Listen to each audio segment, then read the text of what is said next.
మైకింత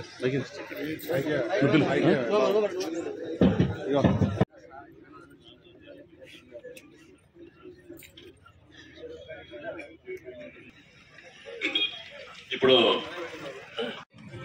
ఈరోజు జఫ్రాగఢ్ మండల కేంద్రంలో పిఎస్ఎస్ ఆధ్వర్యంలో రాష్ట్రంలోనే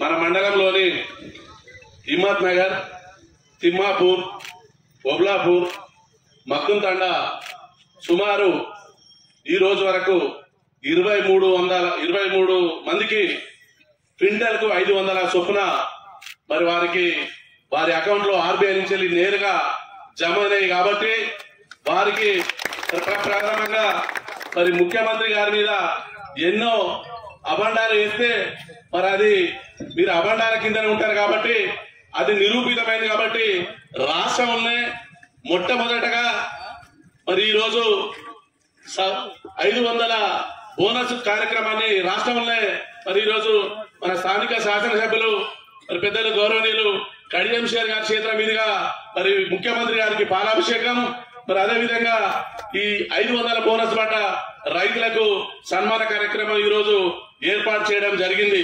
మరి ఈ కార్యక్రమానికి ముఖ్య అతిథులుగా విచ్చేసిన టెస్కాప్ చైర్మన్ పెద్దలు మార్నేని రవీంద్రరావు గారు, మరి market chairman AMC Lavanya Reddy గారు, వైస్ చైర్మన్ నూకరైలే గారు, మా PSS vice chairman Mogilipaka Narasimham గారు, మరి ఏఎంసీ డైరెక్టర్లు, పిఎస్ఎస్ డైరెక్టర్లు, మరి ఇక్కడికి వచ్చిన రైతులకు ముఖ్యంగా 500 బోనస్ పొందిన వీడికి వచ్చిన రైతులకు, మీడియా మిత్రులకు, మరి వివిధ హోదాలో ఉన్న నాయకులకు, కాంగ్రెస్ పార్టీ కుటుంబ సభ్యులందరికీ పేరు పేరున ఈ రోజు రాష్ట్రంలో మొట్టమొదటిసారిగా ఈ కార్యక్రమం చేస్తున్నందుకు మీ అందరికీ ముఖ్యమంత్రి గారి తరఫున, మన ఎమ్మెల్యే గారి తరఫున మీ అందరికీ శిరస్సు ఉంచి నమస్కారాలు తెలియజేస్తున్నా.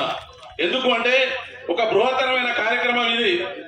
ఎంతో అబద్ధాల కోరుతోని వాట్సాప్లలో రైతులకు ఏం చేయలేదు, ఎక్కడ ఏం చేయలేదని వివిధ సందర్భంగా తప్పుడు ప్రచారాలు, తప్పుడు విధానాలు వాళ్ళు మాట్లాడుతుంటే ఆ మాటలకే ఇవాళ ఇది డైరెక్ట్ గా ఎవరికి ఎంత పట్టదనేది డీటెయిల్స్ కూడా మీకు ఇస్తాను. మరి వారు ఆ విషయాలన్నీ పెద్దలు మన శాసనసభ్యులు పూర్తి వివరాలు మాట్లాడతారు. కాబట్టి అది మీకు ఎవిడెన్స్ ప్రకారంగా ఉంటుందని కోరుతూ, అమ్మిన ధాన్యానికి డబ్బులు వచ్చినాయా, అదేవిధంగా బోనస్ కూడా వచ్చిందా, ఎన్ని క్వింటాల అమ్మి ఎంత వచ్చింది చెప్పండి, అందరికీ చెప్పండి. నేను కోనే రామరెడ్డి అని తిమ్మాపూర్ మాది. అది 47 క్వింటాల్ 46 క్వింటాల్ 80 నాకు బోనస్ 23,400 పడ్డాయి. మరి ఓట్లు అమ్మినవి కూడా వచ్చినాయి అనే డబ్బులు వచ్చినాయి సార్. ఫస్ట్ ఎన్ని రోజులలో వచ్చింది, ఇది ఎన్ని రోజులలో వచ్చింది? 3 రోజులలో వచ్చింది సార్. 3 రోజులలో. నా పేరు పున్నాల నాగరాజు, తిమ్మాపూర్ విలేజ్. నేను సన్నధాన్యము 67 క్వింటాల 60 కిలోలు వద్దు అమ్మినాము. ఫస్ట్ 2 రోజులలోనే డబ్బులు పడ్డాయి. ఆ తర్వాత 1 రోజుల మనకు బోనస్ 500 పడడం మెసేజ్ రావడం జరిగింది. సంతోషించడం. ఈ యొక్క బోనస్ ను మన రేవంత్ రెడ్డి కాంగ్రెస్ పార్టీ తరఫున నేను సంతోషం వ్యక్తం చేస్తున్నాను. చాలా సంతోషము.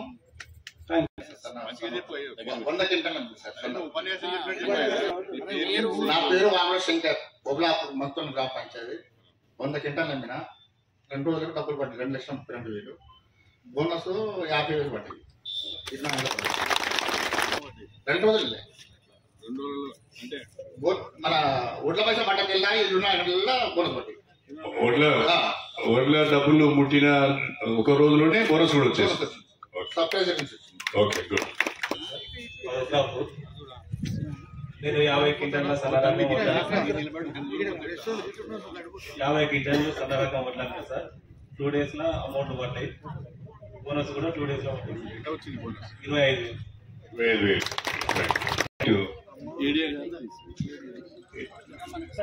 ఇట్రండి 30 ఇక్కడ 60 కిలోలు అన్నోట్లు. 30 ఇక్కడ 60 కిలోలు. దానికి 73,000 పడ్డాయి. బోనస్ 15,000 చిల్లర. ఎన్ని రోజుల బట్టి వచ్చింది? 2 రోజులలో మీకు రావాల్సిన బోనస్ వచ్చింది. క్వింటాలకు 500 రూపాయలు చొప్పున. ఎక్కడైనా ఎవరికైనా ఏమైనా డబ్బులు ఇవ్వాల్సి వచ్చిందా? ఎవరికి ₹1 లంచం ఇవ్వలేదు కదా. రావాల్సింది ఖచ్చితంగా వచ్చింది కదా. ఓట్ల దగ్గర కానీ బోనస్ దగ్గర కానీ ఎవరికి ₹1 ఇవ్వలేదు. సురేష్ హిమ్మత్నగర్ గ్రామం. నేను 12వ తారీఖు ఐదేలో ఒడ్డు స్టార్ట్ అయినాయి. 14వ తారీఖు డబ్బులు పడేసినాయి. 16వ తారీఖు బోనస్ కూడా 500 డబ్బులు పడేసినాయి. ఎన్ని క్వింటాలు 28 గంటలు 20 క్వింటాలు అంటే 14,000 వచ్చినాయా? 19,600. బోనస్ ఎంత వచ్చింది? బోనస్ 19,600 వచ్చింది. 19,000 వచ్చింది. వడ్ల పైసలు 90,000. ఓకే. 30 క్వింటాల 2 రోజులల్లా కొంచెం గట్టి చక్కెర పెట్టు. 2 రోజులల్లా డబ్బులు 30 క్వింటాలు వదిలాం. 15,000 పడుతుంది. 30 క్వింటాలు అయింది. 15,000 బోనస్ వచ్చింది సార్. మన అమలాపురం బాపురం జఫర్గడ్డ PACS ద్వారా వడ్ల కొనుగోలు జరగడం జరిగింది. ఆ రోజు ముఖ్యమంత్రి రేవంత్ రెడ్డి గారు మేనిఫెస్టోలో వడ్లకు 500, మహిళలకు బస్సు, ఉచిత విద్యుత్ ఇవన్నీ ఆ రోజు మేనిఫెస్టోలో వేయడం జరిగింది. అదేవిధంగా దాదాపుగా అన్ని అమలైనవి. వడ్ల బోనస్ కూడా వస్తుందని కొందరు, రాదని కొందరు రైతులను కొంచెము ఇబ్బందిగా పెట్టిళ్ళు. అది కూడా రుజువైంది. దానికి ఈరోజు సాక్ష్యం రైతులే చెప్పిళ్ళు. దీనికి ఈరోజు ముఖ్యమంత్రి గారి పాలాభిషేకం చేయడం జరుగుతుంది. కార్యక్రమానికి విచ్చేసినటువంటి స్టేషన్ గన్పూర్ శాసనసభ్యులు శ్రీ కడియం శ్రీహరి సార్ గారికి, అలాగే రెవెన్యూ అధికారులకి, అగ్రికల్చర్ అధికారులకి, PACS చైర్మన్స్ కి, డైరెక్టర్స్ కి, అలాగే మన మాజీ డైరెక్టర్స్, చైర్మన్ కి, వేదికను అలంకరించినటువంటి పెద్దలకు, కార్యకర్తలకి, ఇక్కడికి విచ్చేసినటువంటి ప్రతి ఒక్కరికి నా యొక్క ధన్యవాదములు. ఆ రోజు మన ముఖ్యమంత్రి గారు రేవంత్ రెడ్డి గారు ఇచ్చిన హామీలలో భాగంగా 500 ప్రతి క్వింటాకు 500 బోనస్ ఇస్తామని హామీ ఇవ్వడం జరిగింది. ఆ రోజు ఇచ్చిన మాట ప్రకారంగానే ఈ రోజు మనకి ఆ మాట నిలబెట్టుకున్నారు. ప్రతి క్వింటాకు 500 బోనస్ ని ఇచ్చారు. రైతులందరూ కూడా ఈరోజు చెప్పడం జరిగింది. మన ముఖ్యమంత్రి గారికి ధన్యవాదాలు తెలుపుకుంటున్నాను రైతులందరి తరఫున. Thank you. మిత్రులు గర్ణాకరరావు గారికి, ఈ కార్యక్రమం ముఖ్య అతిథి గౌరవనీయులు మన నియోజకవర్గ శాసనసభ్యులు, సీనియర్ నాయకులు, మాజీ ఉప ముఖ్యమంత్రి వర్యులు కడియం శ్రీహరి గారికి, మార్కెట్ కమిటీ చైర్మన్ లావణ్యారెడ్డి గారికి, వైస్ చైర్మన్ ఐలన్న గారికి, వేదిక మీద ఉన్నటువంటి గౌరవ DCO గారు, ADA గారు, మార్కెట్ కమిటీ మాజీ చైర్మన్లు, మాజీ డైరెక్టర్లు, సహకార సంఘ వైస్ చైర్మన్, డైరెక్టర్లు, ఇక్కడికి వచ్చినటువంటి రైతు సోదరులు, పత్రికా మిత్రులు అందరికీ పేరు పేరున నా హృదయపూర్వక నమస్కారం. ఏంటంటే ఇది ఇస్తారా, అది ఇస్తారా, ఈ 2 లక్షల రుణమాఫీ ఇంకా వస్తుందా రాదా, లే బోనస్ అసలే ఇయ్యడు, ఇదంతా ఉత్తమ ముచ్చట్లు అని చెప్పి రేవంత్ రెడ్డి మీద దుష్ప్రచారం చేస్తున్నారు. దానికి నిదర్శనంగా ఇవాళ జఫర్గడ్డలో మన రైతులు ఒక్క దగ్గరికి వచ్చినప్పుడు పంపించిన పంటను 2-3 రోజులనే అకౌంట్లలో పైసలు పడుకుంటూ బోనస్ 24 గంటలు తిరగకముందే బోనస్ కూడా పడ్డది. దీనికి మరి ప్రతిపక్షాలు ఏం మాట్లాడుతూ ఇప్పుడు సమాధానం చెప్పాలి. ఊరికైనా అబండాలు వేసి ప్రభుత్వాన్ని తప్పుదారు పట్టించే విధంగా, ప్రజల్ని తప్పుదారు పట్టించే విధంగా చేస్తున్నటువంటి దుష్ప్రచారాన్ని తిప్పుకొట్టాల్సిన అవసరం ఉన్నది. ₹1,00,000 రుణమాఫీ చేస్తే 4 సార్లు, 1,00,000 ఒకసారి, 25,000 ఒకసారి, 25,000 ఒకసారి, 50,000 ఒకసారి, 75,000 ఒకసారి, 1,00,000 ఒకసారి, 4 విడతల 4 సంవత్సరాలు రుణమాఫీ చేస్తే, నేను బ్యాంక్ చైర్మన్గా ఉన్నా, నాకు కూడా తెలుసు, బ్యాంకులో పడ్డాయి. ఆ మిత్తులకే సరిపోయింది. ఎంతో ఇబ్బంది పడ్డాం. వచ్చిన వాళ్ళకు తృప్తి లేదు. అయ్యో వచ్చే కదా అంటే వచ్చినాయి కానీ మిత్తులకే పోయినాయి కదా సార్ అని అన్నారు. ఆ పరిస్థితి ఉండేది. ఇవాళ భారతదేశంలో ఎక్కడ లేని విధంగా 2 లక్షల రుణమాఫీ ఒకటే విడతలో సింగిల్ స్పెల్లో ఒకటేసారి అకౌంట్లలో వేసినటువంటి ఘనత భారతదేశంలో ఒక ముఖ్యమంత్రి రేవంత్ రెడ్డి గారికి దక్కింది, కాంగ్రెస్ ప్రభుత్వానికి దక్కింది. ఇది మనం గమనించాలి. ఇంకా రావాల్సి ఉన్నాయి 13,000 కోట్లు. అది కూడా ఇస్తామంటారు, ఏమని చెప్తలేరు. మనకున్నటువంటి కొన్ని కాగితాల తప్పుల వల్ల, కొన్ని కంప్యూటర్ ఎర్రర్స్ వల్ల అకౌంట్ నెంబర్ తప్పువాడో, ఆధార్ కార్డు తప్పువాడో, లేకుంటే ఒక్క వ్యక్తికి 2 బ్యాంకులలో అకౌంట్లు ఉండో, ఇంకా ఏదైనా కారణాల వల్ల మాత్రమే ఆగిపోయినటువంటివి ఉన్నాయి. అవి కూడా పూర్తిగా ఇస్తా అని చెప్తున్నారు. అందులో ఎలాంటి అనుమానం పెట్టుకోవాల్సిన అవసరం లేదని చెప్తున్నారు. ఇంత స్పష్టంగా చెప్తున్నటువంటి పరిస్థితిని కూడా గమనించకుండా ఊరికేనే అబండాలు వేస్తున్నారు. ఇది గమనించాలి.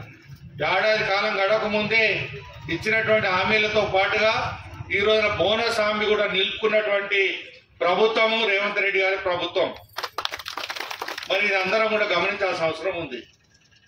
ఇలా పెద్దలు సీనియర్ నాయకులు మన నియోజకవర్గ ఆపద్ బంధువు మొదటి నుంచి కూడా ప్రతి గ్రామానికి 50 నుంచి 100 పేర్లు నోటితోటి పిలవగలిగి మందలిచ్చే శక్తి ఉన్నటువంటి నాయకుడు మన కడియం శ్రీయర్ గారు. వారి నాయకత్వంలో ఇక్కడ చిన్న విషయమైనా, ఎక్కడ ఏ తప్పు జరిగినా ప్రభుత్వంలో కానీ మన అధికారుల దగ్గర కానీ ఎక్కడ కూడా ప్రభుత్వం నుంచి రావాల్సినటువంటి మరి నిధులు కానీ, మరి సబ్సిడీలు కానీ, రావాల్సినటువంటి స్కీమ్స్ కానీ రాకుంటే ఊరుకునే పరిస్థితి కడియం శ్రీయర్ గారి దగ్గర లేదు. తప్పకుండా నా నియోజకవర్గానికి మొదటగా వస్తుందా లేదా అని లెక్క చూసుకునే వ్యక్తి మనకు ఎమ్మెల్యేగా దొరకడం, మన సీనియర్ నాయకులుగా ఉండడం మన అదృష్టంగా మనందరం కూడా భావించాలి. ఇలా సమాధానం చెప్పాల్సిన అవసరము, మరి అనేక విధాల ఆరోపణలు చేస్తున్నటువంటి నాయకులు మరి వీటికి సమాధానం చెప్పాల్సిన అవసరం ఉన్నది. ఊరికనే అబండాలు వేసి సోషల్ మీడియా ఒకటి దొరికింది, సోషల్ మీడియాలో ఏది పడితే అది పెడతా ఉన్నారు. అది నిజమా అబద్ధమా అనేది తెలియదు. మనం ఓపెన్ చేసి చూడగానే వచ్చింది నిజమే అని మనం అనుకుంటాం. అది పెట్టిందో వాళ్ళకి ఏమన్నా కొంచెం పద్ధతి ఉన్నదా, ఆయనకు ఆ శక్తి ఉన్నదా, ఆయన మాట్లాడే పద్ధతి ఉన్నదా అని కూడా మనం ఆలోచిస్తలేము. అదన్నీ నిజమని మనకు నమ్ముతా ఉన్నాం. కాబట్టి అట్లాంటి విషయాలను కూడా మనం తిప్పికొట్టాల్సిన అవసరం కూడా మనందరి మీద ఉన్నది. రైతులుగా ఇప్పుడు మంచిగా పంటలు పండినాయి, మరి కాలమైంది, ముందుకు వెళ్తున్నాం, విత్తనాలు దొరుకుతున్నాయి, ఎరువులు దొరుకుతున్నాయి, ఎక్కడ కూడా ఎలాంటి ఇబ్బంది లేదు. రుణాలు కూడా పెద్ద ఎత్తున రుణాలు కూడా ఇస్తున్నాం. ఇలా 680 కోట్ల ఉన్నటువంటి మన కోఆపరేటివ్ బ్యాంకు ఇలా 2,000 కోట్లకు చేరింది. రుణాల పంపిణీలో 1,500 కోట్ల రుణాలు ఒక కోఆపరేటివ్ బ్యాంకు ద్వారానే ఇచ్చినాం. క్రాప్ లోన్లు ఇచ్చినాం, మార్టిగేజ్ లోన్లు ఇస్తున్నాం. ఇతర మన వ్యవసాయదారు కుటుంబంలో పుట్టినటువంటి పిల్లలు ఉన్నత విద్య చదువుకొని విదేశాలకు వెళ్ళాలంటే కమర్షియల్ బ్యాంకులకు వెళ్తే మీ ప్రాపర్టీ సిటీలో ఉన్నదా, ఇల్లున్నదా అని అడుగుతారు. కాబట్టి అట్లాంటి పరిస్థితుల్లో పోయే పరిస్థితి లేదు. కోఆపరేటివ్ బ్యాంక్ ఒక స్కీమ్ ఆలోచన చేసి మేము ముందుకు తీసుకొచ్చి ఇప్పటి వరకు 350 మంది పిల్లలను వ్యవసాయ భూముల మీదనే రుణం ఇప్పించి వాళ్ళని విదేశాలకు పంపినటువంటి ఏకైక బ్యాంకు జిల్లా సహకార బ్యాంకు. 350 మంది పిల్లలను మరి విదేశాలకు పంపించడం జరిగింది. రేపటి భవిష్యత్తులో కూడా పంపించడం జరుగుతున్నది. ఇవన్నీ కూడా రూపకల్పన మరి కాంగ్రెస్ పార్టీ ప్రభుత్వంలో ఆలోచన చేసి ప్రతి విషయంలో కూడా ఏ విధంగా ముందుకెళ్లాలని వాళ్ళు గైడ్లైన్స్ ఇచ్చుకుంటూ మమ్మల్ని ముందుకు పంపించడం జరుగుతూ ఉన్నది. పెద్దలు కడియం శ్రీయర్ గారు ఎప్పటికప్పుడు ఏం జరుగుతుంది, ఏ విధంగా చేయాలి, బ్యాంకులు ఏ విధంగా ముందుకు తీసుకెళ్లాలి, రైతులకు ఏ విధంగా లబ్ధి చేకూర్చాలని ప్రతి విషయంలో నాతోటి మాట్లాడుకుంటూ మాకు సరైన విధంగా సలహాలు సూచనలు ఇచ్చుకుంటూ ముందుకు నడిపిస్తున్నటువంటి సీనియర్ నాయకులు మన శాసనసభ్యులు కడియం శ్రీయర్ గారు మాకు అండదండగా వండుకుంటూ ముందుకు నడిపిస్తున్నటువంటి విషయం. ఆ రోజున డిసి బ్యాంక్ చైర్మన్ కావడానికి కూడా రవీంద్రరావు నువ్వు అంతకుముందు సొసైటీ చైర్మన్ చేసినావు, నువ్వు అనుభవం ఉన్నది, నువ్వు చేయగలుగుతావు, ముందుకు రమ్మని చెప్పి నన్ను ప్రోత్సహించి ఆహ్వానించి ముందుకు తీసుకొచ్చినటువంటి వ్యక్తి మా గురువర్యులు మరి కడియం శ్రీయర్ గారికి మీ అందరి పక్షాన మరొకసారి రాజకీయాల్లో వారిని చూసి చాలా నేర్చుకోవాల్సిన అవసరం ఉండేది. క్రమశిక్షణ, నీతి, నిజాయితీకి మారుపేరినటువంటి వ్యక్తిగా ఉన్నటువంటి కడియం శ్రీయర్ గారిని చూసి రాజకీయాలలో ఉన్నటువంటి వాళ్ళు, రేపటి భవిష్యత్తులో రాజకీయాలకు రావాలనుకునేటువంటి వాళ్ళు ఉన్నటువంటి వాళ్ళు కూడా ఏమైనా తప్పులు చేస్తే వారిని చూసి సరి చేసుకోవాల్సిన అవసరం కూడా మాట్లాడే వాళ్ళ మీద ఉన్నదని కూడా ఈ సందర్భంగా తెలియజేస్తా ఉన్నాం. కాబట్టి ఇక నుంచి ఈ చెడు ప్రచారాన్ని మానుకోండి. ఇప్పటికైనా జఫర్గడ్డ నుంచి ఒక వేదిక ఏర్పాటు చేసి ఇక్కడి నుంచి మీకు సరైన విధంగా సమాధానం చెప్పే విధంగా ఇంతమంది రైతులతోటి మాట్లాడించి బోనస్ వస్తున్నది అనే విషయాన్ని స్పష్టం చేసిన విధానం ఇప్పుడే ఐలన్ అన్నాడు. అది వస్తుందో రాదో అనుమానం పడతారు చాలా మంది. అని ఆ అనుమానం ఎవరు పెట్టించారు? వస్తేవో రావో పెట్టకూరే అని కూడా చెప్పారు. కొంతమందికి కాంటాలు పెట్టకూరి వస్తేవో రావో అని కూడా చెప్పారు. ఈ పరిస్థితులలో ఎవరు కూడా అధైర్యపడాల్సిన అవసరం లేదు. అందరు కూడా మరి సహకార సంఘాల కాంటాల కాడ కానీ ఐకేపీ ఏర్పాటు చేసిన కాంటాల కాడ కానీ మీ ధాన్యాన్ని పెట్టండి. మరి ఈ విధంగానే అకౌంట్లలో బోనస్ తో పాటుగా మీ అకౌంట్ మీ వడ్ల పైసలు కూడా పడే అవకాశం కూడా ఉన్నది, వెంటనే వస్తున్నాయనే విషయాన్ని స్పష్టంగా తెలియజేస్తూ ఉన్నాం. అదేవిధంగా పెద్దలు కడియం శ్రీహరి గారు చెప్తారు కావచ్చు, రేపటి ముఖ్యమంత్రి బహిరంగ సభ కూడా మన జిల్లాకు రావడం, మరి మన అందరం కూడా ముఖ్య నాయకులము, రైతు సోదరులము, రైతుకు మరి పక్షపాతగా నిలబడి మరి రైతు బంధుగా నిలబడేటువంటి రేవంత్ రెడ్డి గారికి ఆ మీటింగ్ కు మనందరం కూడా కలిసి వెళ్దామని చెప్పి మరి మీ అందరు కూడా తెలియజేసుకుంటూ ఈ అవకాశం ఇచ్చి మమ్మల్ని ఆహ్వానించినటువంటి పెద్దలు కడియం శ్రీహరి గారికి మరి బ్యాంకు పక్షాన మరి మా పక్షాన ప్రత్యేక కృతజ్ఞతలు ధన్యవాదాలు తెలియజేస్తూ మరి కరుణాకర్రావు గారు పక్క నుంచి ఇట్లా అంటాడు, బంగ్లా చూపిస్తాడు, ఆ బంగ్లా సంగతి ఏంటని అడుగుతాడు. కాబట్టి ఆ బంగ్లా రిపేర్ గురించి కూడా తప్పకుండా ఆలోచన చేసి దాన్ని రిపేర్ చేసి మరి అది పనికి వస్తుందా పనికి రాదా లేకుంటే కొత్తది కట్టాల్సి ఉంటుందా అనే విషయం ఆలోచన చేసి తప్పకుండా దాన్ని కూడా ఒక రూపానికి తీసుకొచ్చి దాన్ని ముందరికి తీసుకెళ్తామని చెప్పి మరి సభాముఖంగా హామీ ఇస్తూ ఈ అవకాశం ఇచ్చే మీ అందరికీ మరొకసారి కృతజ్ఞతలు ధన్యవాదాలు తెలియజేస్తూ మరి రైతులు పండించిన సన్నాలకు బోనస్ వచ్చింది, దాన్ని ఒక పండుగలాగా జరుపుకుందామన్న ఉద్దేశంతో నాకు చెప్పింది. కానీ ఇప్పుడు ఇక్కడ పిలిచిన ఉద్దేశం వేరుగా ఉన్నది. ఆ బిల్డింగ్ చూపించింది కడతావా సస్తావా అని అడుగుతారు. ఇప్పుడు ఇక్కడికి వచ్చిందా తెలిసింది, నన్ను పిలిచింది అందుకు కాదు ఇది.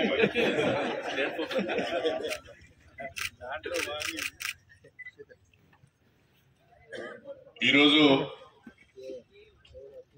రాష్ట్రంలో ఉన్న కాంగ్రెస్ ప్రభుత్వం, గౌరవ ముఖ్యమంత్రి శ్రీ రేవంత్ రెడ్డి గారు కాంగ్రెస్ పార్టీ అధికారంలోకి వస్తే రైతు పండించిన సన్నాలకు క్వింటల్కు 500 రూపాయల బోనస్ ఇస్తామని చెప్పి అది కూడా ఈ ఖరీఫ్ నుంచే అమలు చేస్తామని చెప్పి మాట నిలబెట్టుకున్న సందర్భంగా మన ప్రియతమ ముఖ్యమంత్రి గారికి కృతజ్ఞతలు అభినందనలు తెలియజేయడానికి ఏర్పాటు చేసిన ఈ సమావేశానికి అధ్యక్షత వహిస్తున్న మన జఫర్గఢ్ టిఎస్సిఎస్ చైర్మన్ సోదరులు తీగల కరుణాకర్రావు గారు, నాకు అత్యంత సన్నిహితులు, ఒక మాటలో చెప్పాలంటే కుటుంబ సభ్యులు, నిత్యం ప్రజల్లో ఉంటూ చక్కటి రాజకీయాలు నేర్పుతున్న మన టెస్కాప్ చైర్మన్, డిసిసిబి చైర్మన్ సోదరులు మార్నేని రవీంద్రరావు గారు, మొన్న ఈ మధ్యనే మన ప్రియతమ ముఖ్యమంత్రి గారి ఆశీస్సులతో బెనపురం వ్యవసాయ మార్కెట్ చైర్పర్సన్ గా పదవి బాధ్యతలు చేపట్టిన సోదరి శ్రీమతి లావణ్య శిరీష్ రెడ్డి గారు, మార్కెట్ కమిటీ వైస్ చైర్మన్ సోదరులు మన మండల పార్టీ అధ్యక్షులు నూకల ఐలయ్య గారు, వేదిక పైన మన మార్కెట్ కమిటీ డైరెక్టర్లు, పిఎస్సిఎస్ వైస్ చైర్మన్ గారు, పిఎస్సిఎస్ డైరెక్టర్లు, డిసిఓ గారు, ఏడీ అగ్రికల్చర్ గారు, ఇతర అధికారులందరికీ, వేదిక పైన పెద్దలందరికీ, ఈ కార్యక్రమానికి వచ్చేసిన రైతు సోదరులకు, కాంగ్రెస్ పార్టీ కుటుంబ సభ్యులకు, మీడియా మిత్రులకు అందరికీ పేరు పేరున నా హృదయపూర్వకమైన నమస్కారాలు తెలియజేసుకుంటున్నా. చాలా చక్కటి కార్యక్రమాన్ని ఏర్పాటు చేశారు. ప్రభుత్వం చేసిన ప్రతి మంచి పనిని కూడా ప్రజలకు చెప్పుకోవాల్సిన అవసరం ఉన్నది. చెప్పుకోకపోతే చాలా మందికి అది తెలియడం లేదు. ఒక మంచి పని రాష్ట్ర వ్యాప్తంగా జరుగుతున్నప్పుడు దానిపైన కావాలని కొన్ని ప్రతిపక్షాలు దుష్ప్రచారం చేస్తున్నప్పుడు, రైతులను అయోమయానికి గురి చేస్తున్నప్పుడు దానికి సరైన పద్ధతిలో సరైన సమాచారం ప్రజలకిచ్చి రైతులకు అండగా ఉండవలసిన అవసరం ఉంది అని చెప్పి ఈ సందర్భంగా తెలియజేస్తున్నా. ముందుగా మరి జఫర్గఢ్ పిఎస్సిఎస్ భవనము శిథిలావస్థలో ఉంది. దాని స్థానంలో కొత్త భవనం నిర్మించుకోవడానికి నిధులు కావాలని చాలా రోజుల నుంచి అడుగుతున్నారు. కాకపోతే రాష్ట్ర ప్రభుత్వం కొంచెం ఆర్థికపరమైన ఇబ్బందులలో ఉండి నేను చేయలేకపోయాను. ఈ రోజే నేను గణపురంలో కూడా ఒక ప్రెస్ మీట్ పెట్టి వచ్చాను. నియోజకవర్గానికి సంబంధించిన దాదాపు 6 అతి ముఖ్యమైన పనులకు పరిపాలన అనుమతులు వచ్చాయి. ఈ 3-4 రోజులలోనే 400 కోట్ల రూపాయల పనులకు ముఖ్యమంత్రి గారు మనకు మంజూరు ఇచ్చారని చెప్పి సందర్భంగా తెలియజేశారు.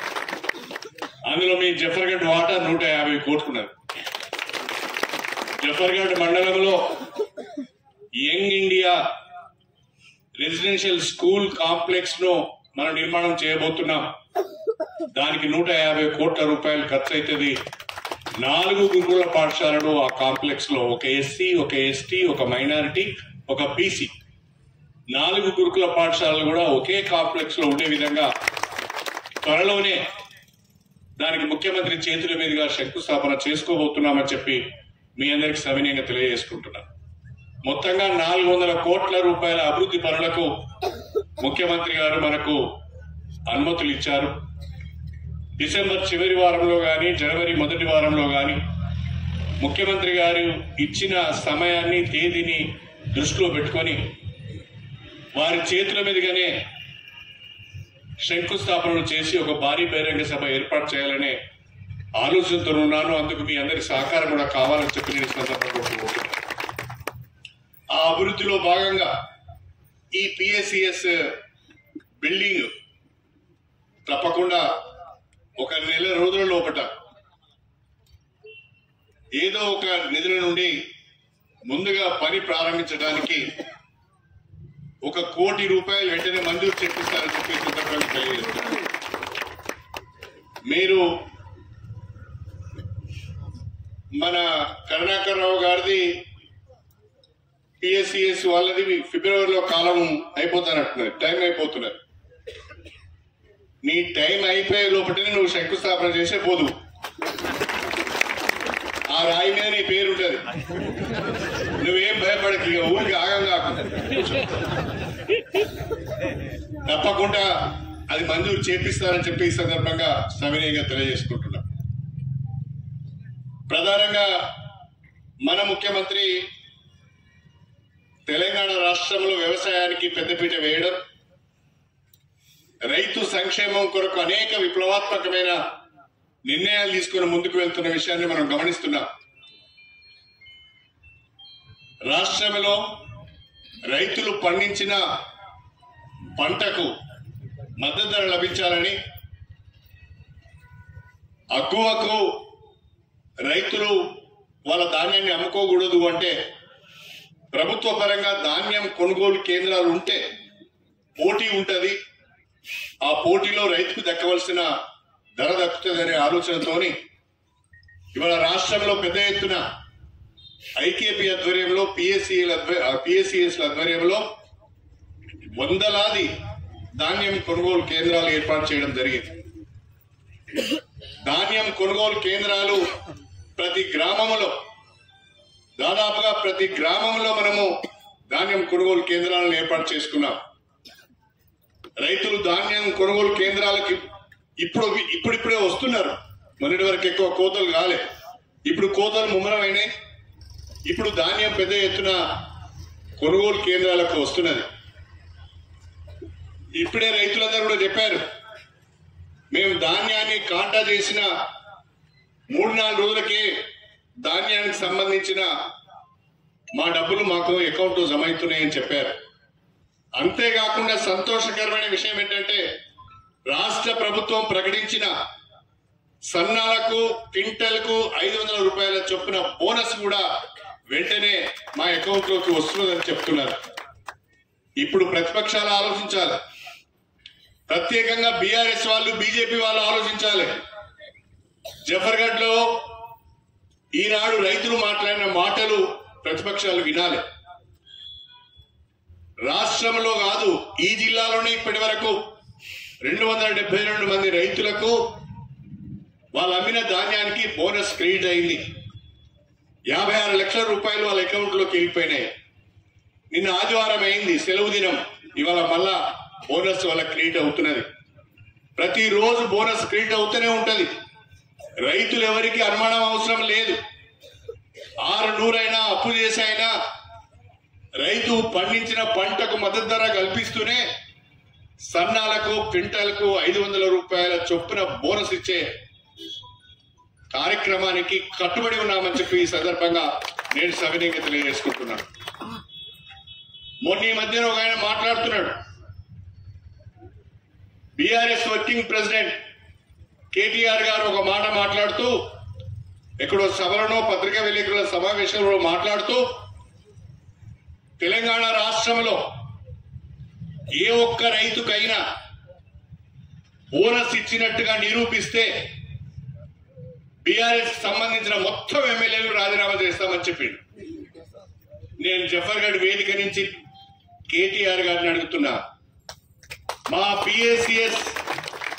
పిఎస్సిఎస్ ధాన్యము కొనుగోలు కేంద్రాలలో ఎవరైతే రైతులు ధాన్యం అమ్ముకున్నారో అందులో కొంతమందికి ఇవాళ బోనస్ వచ్చిందని రైతులే స్వయంగా చెప్పారు. బహుశా ఇది రైతుల మాటలు మీడియాలలో మీరు చూస్తారు, మీరు విని ఉంటారు. దానిపైన మీరన్న మాటకు కట్టుబడి రాజీనామా చేస్తారా లేదో ఆలోచించుకోవాలని చెప్పి నేను ఈ సందర్భంగా తెలియజేస్తున్నాను. మరీ తొందరపడుతున్నారు ఎందుకో. సంవత్సరం తిరగక ముందే 10 సంవత్సరాలలో కావలసినంత పని అయిపోవాలని అనుకుంటున్నారు. కానీ కాంగ్రెస్ ప్రభుత్వానికి కూడా ఒక 5 సంవత్సరాల సమయం ఇద్దాం. అప్పులైంది, రాష్ట్రం అప్పుల పాలైంది. వాళ్ళు సర్దుబాటు చేసుకోవడానికి, సరి చేసుకోవడానికి, కొత్త వనరులు చూసుకోవడానికి కొంత సమయం ఇద్దామనే ఆలోచన వాళ్ళలో కనిపించడం లేదు. అధికారం పోయిందనే అక్కసుతో అధికారం ఇన్ని రోజులు చెలాయించిన వాళ్ళు, ప్రజలను మర్చిపోయి అహంకారంతో వ్యవహరించిన వాళ్ళు, తెలంగాణ వనరులను దోచుకున్న వాళ్ళు ఇవాళ ప్రభుత్వం పైన విరుచుకబడుతున్నారు, ముఖ్యమంత్రి పైన విరుచుకబడుతున్నారు. అది చేయలేదు, ఇది చేయలేదని మాట్లాడుతున్నారు. చేయటానికి, ఒక్కొక్కటి చేయటానికి వనరులు కావాలి, రాష్ట్రానికి ఆదాయం కూడా కావాలి. మన ఇంట్లో ఒక పెళ్లి చేస్తాం, మన దగ్గర డబ్బులు లేకుంటే అప్పు చేసి పెళ్లి చేస్తాం. ఆ అప్పు తీర్చడానికి మనకు 4-5 సంవత్సరాల టైం పడుతుంది.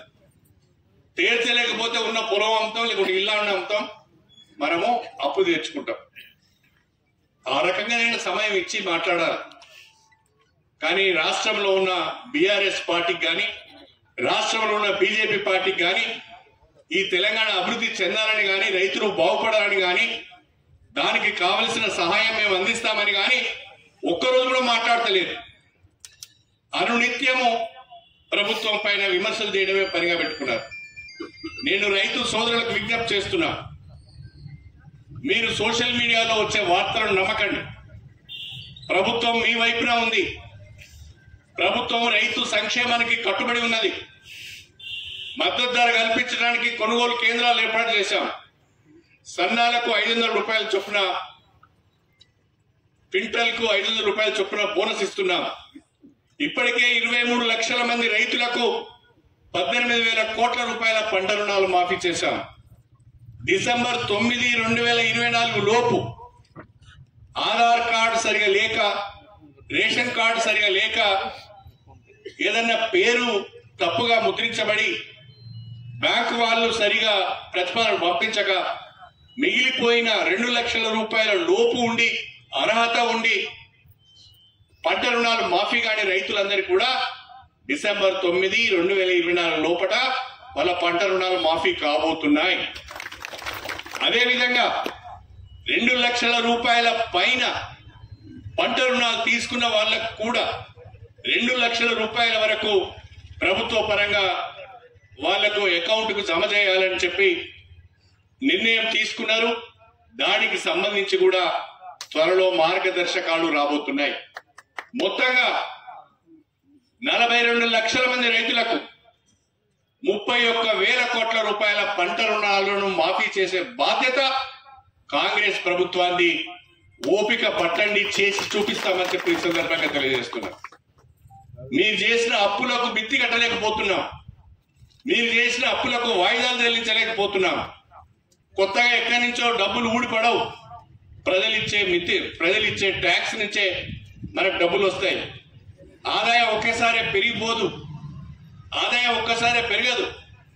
దాన్ని మెల్లగా ఆదాయాన్ని పెంచుకుంటూ ఖర్చులు చూసుకుంటూ ముందుకు పోవాల్సిన అవసరం ఉంటుంది. అన్ని తెలిసి కూడా ఈ రకంగా మాట్లాడుతున్నారు. అందుకే నేను బీఆర్ఎస్ వర్కింగ్ ప్రెసిడెంట్ అడుగుతున్నా, ఎందుకు ఆయన చాలా తొందరపడుతున్నట్టు నాకు కనిపిస్తున్నది. మాట్లాడితే నేను జైలుకు వెళ్తా అంటున్నాడు. ఆయనకి ఏం సంబరమో నాకు అర్థమైతలేదు. నన్ను జైల్లో పెట్టండి అని ఛాలెంజ్ చేస్తున్నాడు, సవాల్ చేస్తున్నాడు. ఎందుకు తొందరపడతావు? జైల్లో పెట్టే రోజు వస్తుంది, నేను జైల్లో పెట్టడం కూడా ఖాయమని చెప్పి ఈ సందర్భంగా తెలియజేస్తున్నా. నేను అడుగుతున్నా, కడియం శ్రీహరిని ఎవడు జైల్లో పెట్టాడు? ఎందుకు మరి? కడియం శ్రీహరి కూడా 30 ఏళ్ళు రాజకీయాలలో ఉన్నాడు. మరి నన్నెవడు జైల్లో పెడతానని అంటలేడు. నిన్నే ఎందుకు జైల్లో పెడతానని భయపడుతున్నావు? నువ్వు గుమ్మడికాయ దొంగ అంటే భుజాలు ఎందుకు వేసుకుంటున్నావు? అంటే బిడ్డ, నువ్వు తప్పు చేసినావు, ఎక్కడో నువ్వు తప్పు చేసినావు. ఆ తప్పు నిన్ను వెంటాడుతుంది. నీ మనసులో ఆ భయం ఉన్నది. ఆ భయంతోనే నన్ను జైల్లో పెడతారు అని అంటున్నారు. మరి తప్పు చేస్తే జైల్లో పెట్టకపోతే ఇంటికి తీసుకొచ్చి బిర్యానీ పెడతారా? తప్పకుండా జైల్లో చెప్పకూడదు తినిపిస్తారు ఎవడైనా కానీ.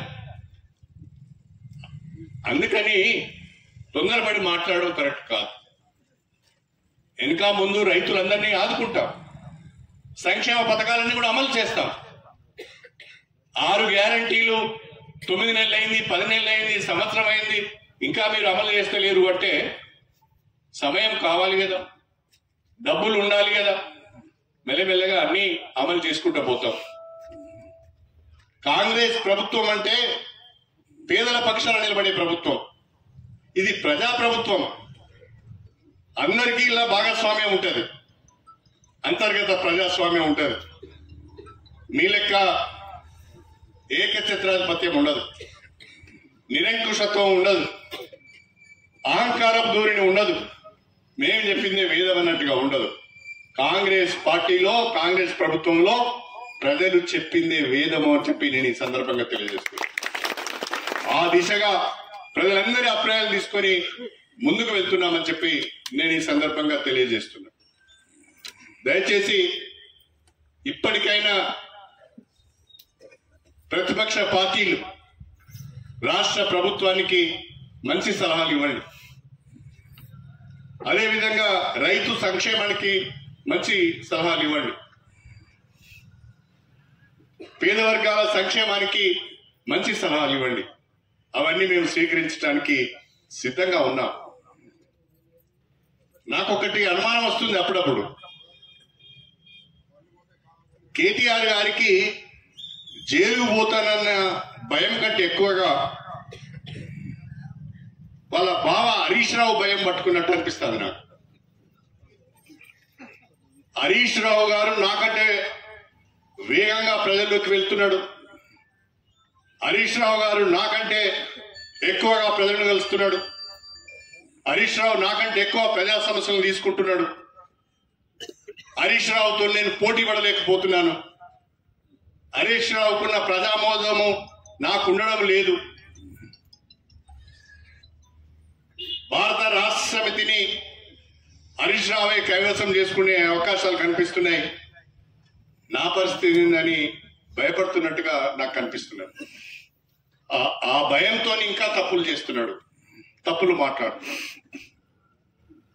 హరీష్ రావు భయం ఆయన వెంటాడుతున్నది. మీ కుటుంబం ముచ్చట మీ నాన్న దగ్గర బాబామర్దులు కూర్చొని మాట్లాడుకోండి, ఎవడు వారసుడు నిర్ణయించుకోండి. మీ పంచాయతీ మాకెందుకు పెడతారు? ఆ కోపం మా మీద ఎందుకు ఇస్తారు? అందుకని బీఆర్ఎస్ పార్టీ కానీ బీజేపీ కానీ ప్రజలను తప్పుదో పట్టించే ప్రయత్నం చేయదు. ప్రజలకు మేలు చేసే ప్రయత్నం చేయాలి. ప్రజలకు ప్రభుత్వము ఏ రకంగా ఆదుకోవాలనేది సూచించాలి.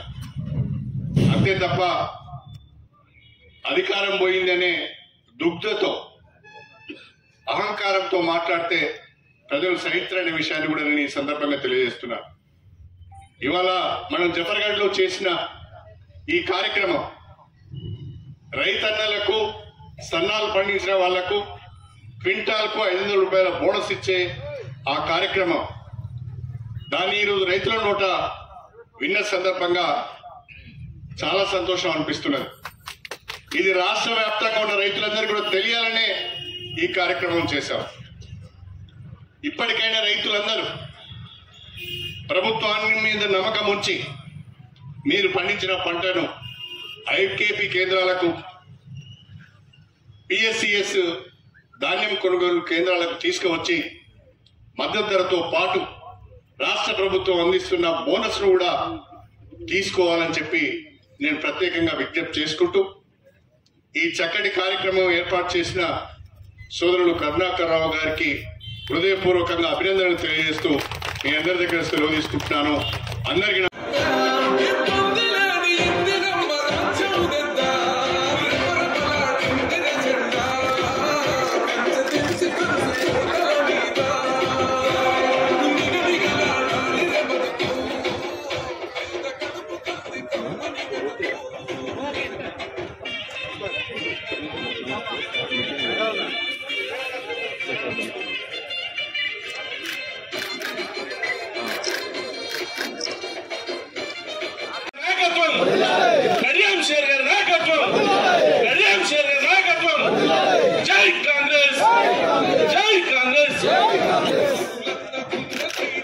సౌండ్ బాగా పెట్టు, పాట సౌండ్ బాగా పెట్టు.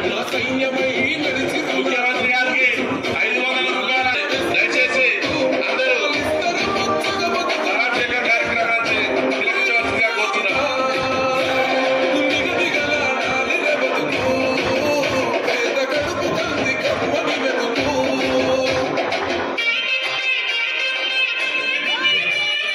జై కాంగ్రెస్.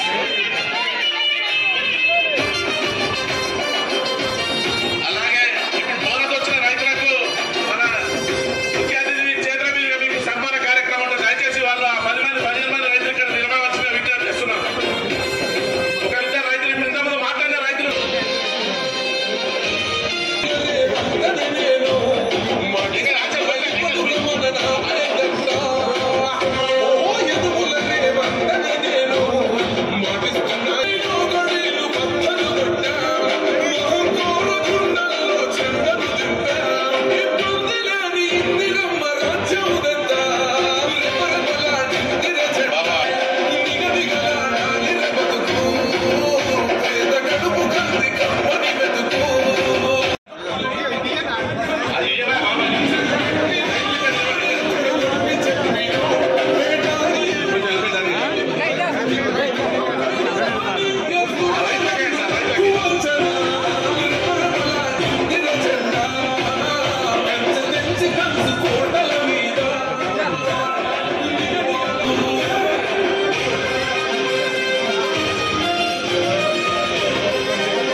నాయకత్వం, కడియం షేర్ గారి నాయకత్వం, కడియం షేర్ నాయకత్వం